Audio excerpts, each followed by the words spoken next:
अक्सर हम बहुत सारी चीजों को अपने पास लिख कर इसलिए रख लेते हैं ताकि हमें जरूरत पड़ने पर मिल जाएं या याद आ जाएं। क्योंकि हमारी सोच ही ऐसी हो चुकी है कि हम अपने दिमाग में चीजों को याद नहीं रख सकते। ऐसा भी होता है कि कुछ हमने पढ़ा और याद किया, वो हमेशा हमारे दिमाग में नहीं रहता, हम उसे भूल जाते हैं। इसलिए हम उसको अपने मोबाइल या कंप्यूटर मेमोरी में सेव करके रख लेते हैं। सच्चाई तो ये है कि हमने खुद को टेक्नोलॉजी यानी कंप्यूटर और मोबाइल पर खुद को निर्भर बना लिया है और मान लिया है कि हमें कुछ याद रहे ना रहे, लेकिन कंप्यूटर, मोबाइल और रोबोट को सब कुछ याद रह जाता है। इस तरह हमने टेक्नोलॉजी को अपने दिमाग से ज्यादा ताकतवर मान लिया, लेकिन ऐसा बिल्कुल नहीं है, क्योंकि इन सबको बनाने वाला भी तो इंसानी दिमाग ही है। जिसने इन सबको बनाया है वो भी इंसान ही है, और जो आज इन्हें अपडेट कर रहा है वो भी इंसान ही है। आज हम अपनी वीडियो में इंसानी दिमाग की याददाश्त मजबूत होने की एक मिसाल देने जा रहे हैं और बताएंगे कि किस इंसान ने इस ताकत को पूरी तरह इस्तेमाल करके दुनिया में कंप्यूटर टेक्नोलॉजी और रोबोट से ज्यादा मजबूत साबित कर दिया। वीडियो में आप हमारे साथ लास्ट तक बने रहिए। जी हाँ दोस्तों, हम बात कर रहे हैं हमारे देश भारत के ही महान पुरुष स्वामी विवेकानंद जी की, जिनके बारे में भारत ही नहीं दूसरे देशों के लोग भी जानते हैं और लोग उनकी तेज याददाश्त पर भी हैरान भी होते हैं। विवेकानंद जी के बारे में एक बात बहुत मशहूर है कि वो मोटी से मोटी किताब को भी बहुत जल्दी पढ़ लेते थे और उसको एक एक शब्द करके याद भी कर लेते थे। बात उस वक्त की है जब विवेकानंद जी देश विदेश में घूमने के लिए निकले हुए थे। उनके साथ उनके गुरु भाई भी थे। विवेकानंद जी जिस देश में जाते वहाँ जो भी ग्रंथ उन्हें मिलते थे वो उन्हें बड़ी दिलचस्पी के साथ पढ़ते थे। हर देश में हर जगह जाने के बाद सबसे पहले स्वामी विवेकानंद जी का काम लाइब्रेरी तलाशना था, क्योंकि उनकी किताबों की पूर्ति लाइब्रेरी से ही होती थी। स्वामी विवेकानंद जी लाइब्रेरी से तरह तरह की किताबें लेकर पढ़ते थे और हर जगह कुछ नया ज्ञान सीखने की कोशिश करते थे। एक बार जब विवेकानंद जी एक लाइब्रेरी में पहुंचे तो उन्हें उस लाइब्रेरी की किताबें बहुत पसंद आईं। विवेकानंद जी ने उन किताबों को पढ़ने का फैसला किया और कुछ दिन के लिए वहीं ठहर गए। विवेकानंद के गुरु भाई रोज लाइब्रेरी जाते और बहुत सारी इंग्लिश और संस्कृत की नई नई किताबें लेकर विवेकानंद जी के पास आ जाते थे।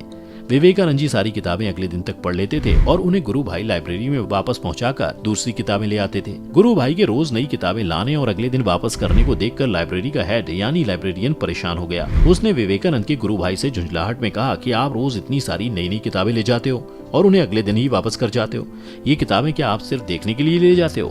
अगर आपको किताबें देखने का इतना ही शौक है तो मैं आपको सारी किताबें यहीं दिखा देता हूँ। आप रोज रोज किताबों का इतना सारा बोझ उठाने से भी बच जाएंगे। वैसे भी आपका रोज इतनी किताबें ले जाना और अगले दिन वापस करना एक सज्जन व्यक्ति को शोभा नहीं देता।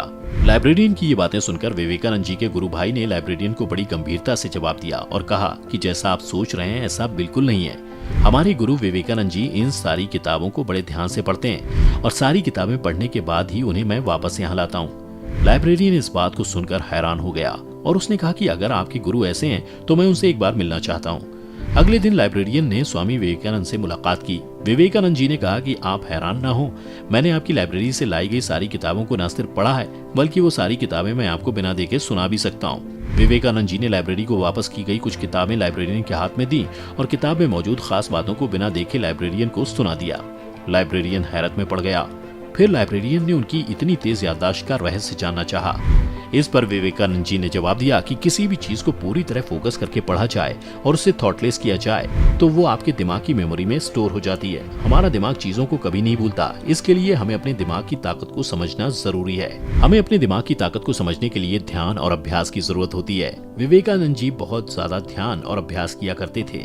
उन्हें जो भी टाइम मिलता वो या तो किताबें पढ़ते थे या फिर ध्यान किया करते थे। विवेकानंद जी के दिमाग के बारे में एक और कहानी बताई जाती है। विवेकानंद जी भारत से अमेरिका जाने वाले पहले योगी थे। वह 1893 ईस्वी में अमेरिका गए। अमेरिका से वापस लौटते हुए विवेकानंद जी एक जर्मन फिलोसोफर के घर गए। जर्मन फिलोसोफर ने विवेकानंद जी की मेहमान नवाजी की और उन्हें वो एक स्टडी रूम में ले गया। वो दोनों आपस में बातें करने लगे। वहीं मेज पर एक 700 पेज की किताब रखी हुई थी। वो फिलोसोफर उस किताब की लगातार तारीफ किए जा रहा था। उसकी इतनी तारीफ सुनकर विवेकानंद जी ने फिलोसोफर से कहा, क्या आप ये मुझे 1 घंटे के लिए दे सकते हैं? मैं भी इस किताब की खासियतों को देखना चाहता हूँ। इस बात को सुनकर वो फिलोसोफर हंसने लगा और कहने लगा, क्या आप इसे 1 घंटे में पढ़ लेंगे? क्योंकि ये किताब जर्मन भाषा में लिखी हुई है, आप तो इस भाषा को जानते तक नहीं। विवेकानंद जी ने कहा कि आप मुझे किताब दें तो सही, उसके बाद ही बताऊंगा कि मैं क्या कर सकता हूँ। उसने किताब उठाकर विवेकानंद जी को पकड़ा दी। विवेकानंद जी ने अपने दोनों हाथों के बीच में किताब पकड़ी और आंखें बंद करके बैठ गए। 1 घंटे बाद वापस किताब फिलोसोफर को पकड़ा दी और कहा, आपकी इस किताब में इतना कुछ भी खास नहीं है जितनी आप इसकी तारीफ कर रहे हैं। उसे लगा कि विवेकानंद ने तो घमंड की हद ही कर दी। इनको जर्मन भाषा आती भी नहीं और किताब खोली भी नहीं, फिर भी उसके बारे में ऐसा कमेंट कर रहे हैं। वो नाराज होकर बोला, आप ये क्या बकवास कर रहे हैं? विवेकानंद जी ने कहा कि आप इस किताब के बारे में कुछ भी पूछ लें, मैं सब बताऊंगा। उसने पेज नंबर बोलकर विवेकानंद से पूछा, इस पर क्या लिखा है? विवेकानंद जी ने सब बता दिया और कहा, आप पेज नंबर बोलते जाइए, मैं आपको उसके बारे में बताता रहूंगा। ये सब देखकर वो फिलोसोफर हैरान हो गया और उसने कहा कि आपने तो किताब खोली भी नहीं, ऐसा कैसे हुआ? इस पर विवेकानंद ने जवाब दिया, मेरे गुरु ने मुझे इसी खूबी की वजह से विवेकानंद नाम दिया है। विवेकानंद जिसका मतलब होता है बौद्ध। विवेकानंद का बचपन का नाम नरेंद्र था।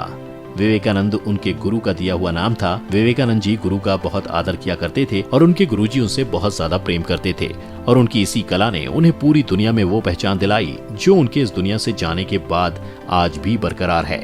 आपको क्या लगता है, क्या आज की दुनिया में कोई इंसान इस तरह का निकल सकता है? हमें कमेंट करके जरूर बताएं। वीडियो अगर पसंद आई हो तो इसे लाइक और शेयर करें और चैनल को सब्सक्राइब करना ना भूलें।